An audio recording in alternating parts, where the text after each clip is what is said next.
Hi, my name is Vicky McLain. Welcome to part 5 of painting a squirrel from start to finish. Just doing a little fast motion just to show you some of the basic steps that I've gone through in painting the squirrel. And in just a few moments, we'll get back to the detailed tutorial. Thanks for stopping by, and I hope you enjoy it.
I'm going to go ahead and work on the berry that's in the squirrel's mouth. So I'm going to take a little bit of alizarin crimson and some ultramarine blue and a little burnt umber and create this dark area here. That's basically just a brush mix. I just dip my brush in a little bit of each. Don't need a whole lot of this color. And red's going to be the dominant color in this particular dark. So I'm creating this little shadow, and as I push it up into that light area that I just did on the mouth area of the squirrel, I've got to stop and dry wipe my brush because some of that light paint right there would have gotten onto my brush. So I need to make sure that I've got that taken care of. Put a little bit of this dark where shadows being created from holding it in his paws. Clean my brush, and now I'm going to dip into cad red medium with a little bit of yellow ochre mixed into it.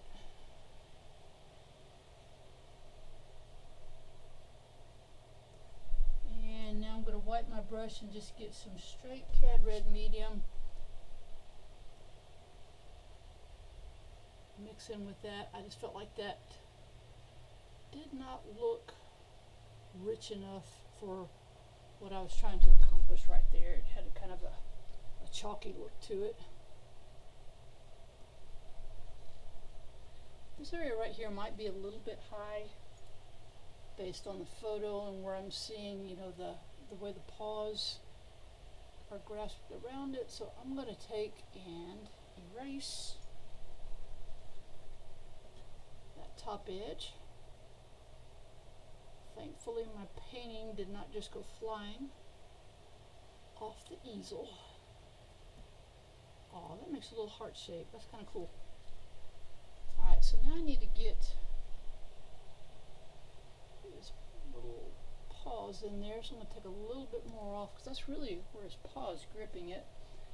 So I'm going to go back into my original dark mixture that I was using up here and create these edges of the paws because that's where shadow is being cast.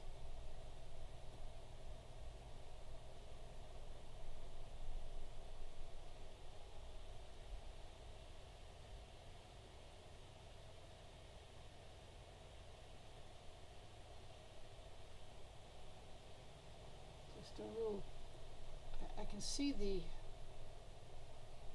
the digits. So I'm just trying to emulate that with my brush stroke. Get a little bit of that dark in there again where the mouth is.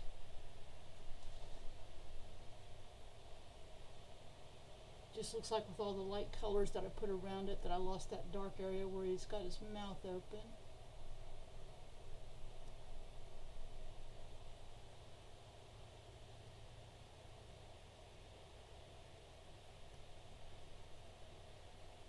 And now we're getting to the point where I want to create some of the fur on the squirrel.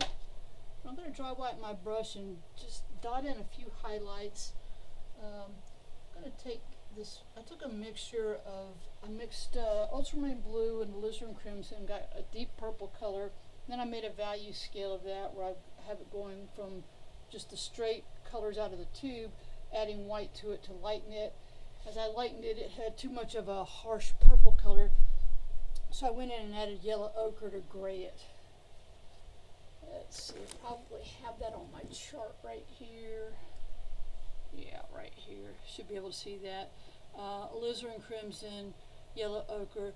I'm sorry, not alizarin, purple and yellow ochre. These two colors are purple and yellow are opposite of each other on the color wheel. So when you mix them together, you're going to get a a form of gray.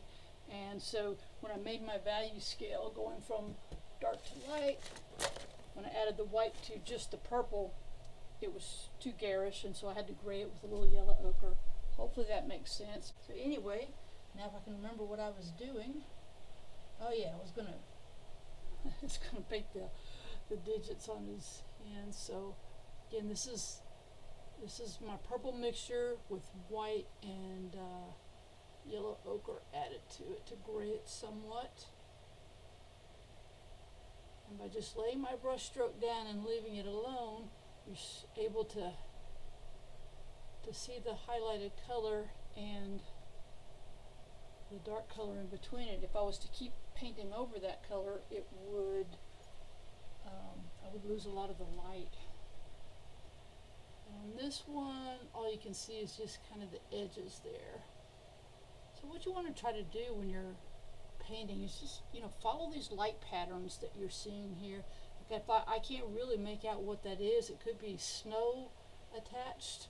I'm not really sure, so I'm just going to emulate what I'm seeing right there. And then I'll take my tip and scratch that to soften it. It's a great way to do a little bit of blending.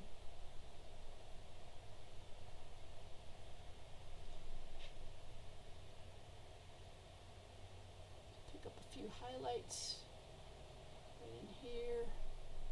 Again, my brush stroke is it's a light stroke, and I'm just going back and forth to emulate the fur and the direction of it.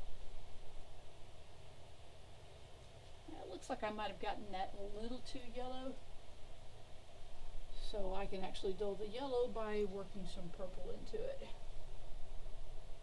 There we go.